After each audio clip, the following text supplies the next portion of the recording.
Class 10 science MCQ chapter 7 control and coordination. इस chapter से जितने मोस्ट इम्पॉर्टेंट MCQ हैं वो सारे के सारे इसमें cover. First question, which plant hormone promote dormancy in seeds and buds? Answer abscisic acid. Next question, root of plants are positively geotropic. Next question, response of plant roots towards water is called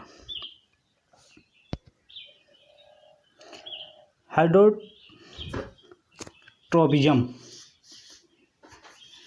ये जो process होता है उसको बोलते हैं hydrotropism. Movement of sunflower in accordance with the path of the sun is due to.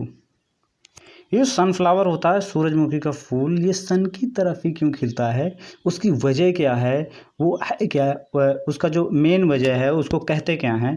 तो उसको कहते हैं भैया फोटोट्रोपिज्म। सबसे ज़्यादा रोशनी उसको चाहिए होती है और सबसे ज़्यादा रोशनी हमेशा उसको स्टार्टिंग में ईस्ट डायरेक्शन से मिलती है, इसलिए वो ईस्ट डायरेक्शन में जिधर से सन निकलता है, सनराइज होता है, उसी तरफ को खिल जाता है।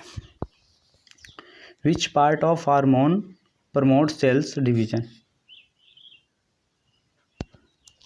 आंसर है आपका cytokinin. The main function of abscisic acid is plants is. Main function क्या है, उसका मेन वर्क क्या है? वो है inhibit growth. Fall of mature leaves and fruits from plants in triggered by which of the following substance? Abscisic acid. ये सारे के सारे क्वेश्चन आपको लर्न होने चाहिए। Any change in environment to which an organism respond is called stimulus. A part of the body which respond to the instruction sent from the nervous system is called effector बोलेंगे। कह रहा part of the body which respond, हमारी body का कौन सा part है जो respond करता है टू द इंस्ट्रक्शन सेंट, किसी भी निर्देश को, किसी भी इंस्ट्रक्शन को भेजने में, फ्रॉम नर्वस सिस्टम तक भेजने में जो पार्ट वर्क करता है उसको क्या कहते हैं? तो उसको बोलते हैं भैया effector. The longest fibre on the cell body of the neuron is called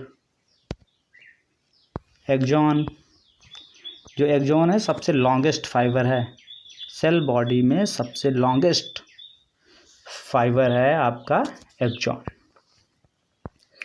which nerves transmit impulses from the control nervous system towards muscle cell?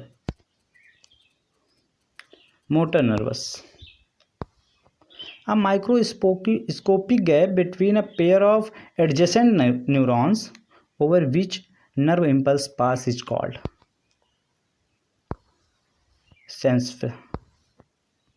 synapse.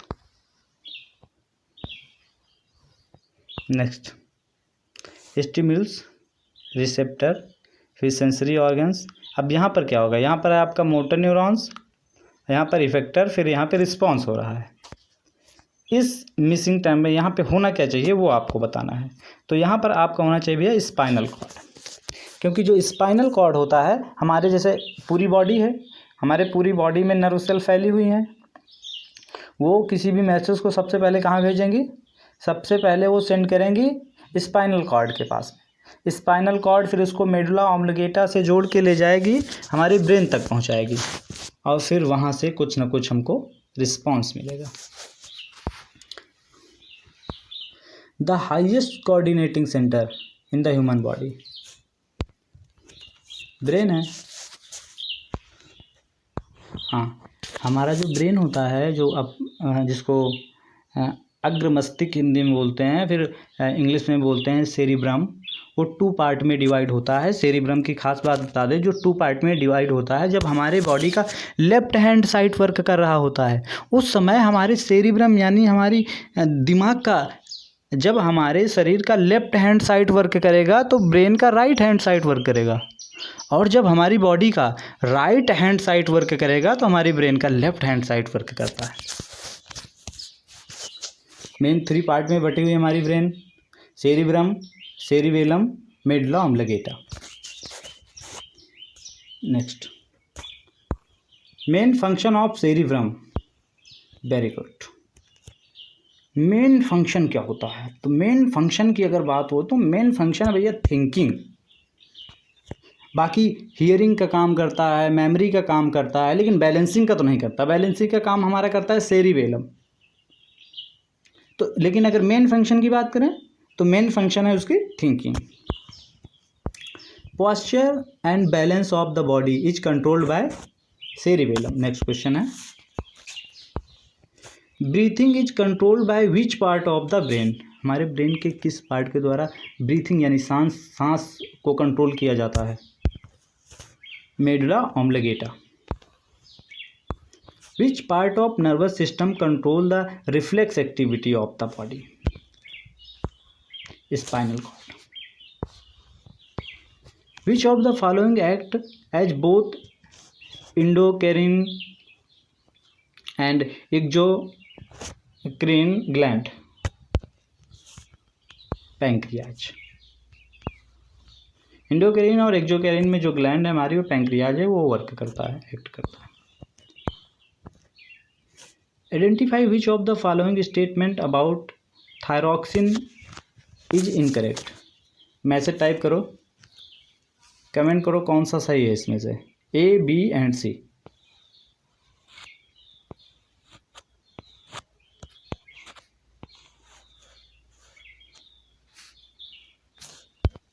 Answer है आपका D. Iron is essential for the synthesis of thyroxine. Which gland secret the growth hormone? कौन सी gland है जो growth hormone को secret करता है? Pituitary gland. Pituitary gland जो मटर के दाने के बराबर होगी, वो ग्रोथ हार्मोन को सीक्रेट करती है। अगर इसने एवरेज से ज़्यादा सीक्रेट कर दिया तो आदमी बहुत लंबा हो जाएगा।